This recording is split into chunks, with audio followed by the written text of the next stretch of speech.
आज मैं कहानी बच्चों को बताने जा रहे हैं कि जैसा हमें दूसरे के पीछे नहीं भागना चाहिए। हमें किसके पीछे नहीं भागना चाहिए? दूसरे के पीछे। ये कहानी स्वामी विवेकानंद जी से परिचित है। एक दिन की बात है, स्वामी विवेकानंद जी अपने आश्रम में टहल रहे थे और साथ में एक छोटा सा कुत्ता का बच्चा को टहला रहे थे। उधर से एक आदमी आता है और आने के साथ स्वामी विवेकानंद जी के चरणों में गिर पड़ता है। बोलता है स्वामी विवेकानंद से कि स्वामी हमें कोई रास्ता बताइए। तो बोले रो रो कर बोल रहा था।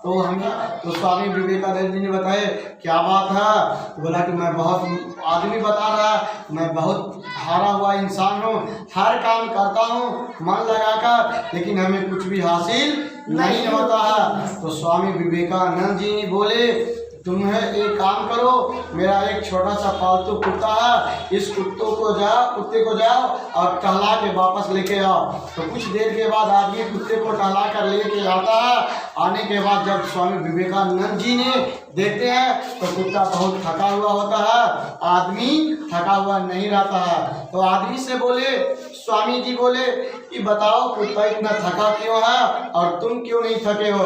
उसने उत्तर में जवाब दिया, स्वामी जी कुत्ता को जब हम टहलाने लेके जा रहे थे, कुत्ता कभी आगे भाग जाता, कभी वापस चला आता, कभी पीछे, कभी आगे, कभी दाएं जाता था और दौड़ के वापस पुनः आ जाता था। इसलिए कुत्ता का बच्चा थक गया और हम जाते थे सीधा अपने रास्ते पर, धीरे धीरे जाते थे और धीरे धीरे वापस आ गए।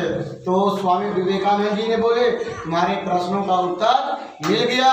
उस आदमी को स्वामी विवेकानंद जी ने अच्छी तरह से समझाए कि जिस तरह तुम अपने लक्ष्य को पाने के लिए रास्ते पर चलते हो, लेकिन कुछ ऐसा वक्त आता है तो आदमी आगे पीछे आप देखने लगते हैं, दूसरे के रास्ते पर चलने लगते हैं, अपना लक्ष्य को छोड़कर अपने लक्ष्य के प्रति पूरा निष्ठा से ध्यान नहीं देते हैं। आपका भी व्यवहार बिल्कुल ये कुत्ता जो पालतू कुत्ता है इस कुत्ते का जैसा ही है, क्योंकि कभी आगे भागते हैं, कभी पीछे भागते हैं, कभी आगे भागते हैं, कभी पीछे, कभी दाएं, कभी बाएं जाते हैं, पुनः वापस लौट के फिर उसी स्थान पर आ जाते हैं। हमें अपना लक्ष्य बनाना चाहिए और लक्ष्य के प्रति हमेशा ध्यान देना चाहिए और लक्ष्य ऐसा हो एक बार ठाने तो उसको बार बार पूरा करने के लिए जिद होना चाहिए।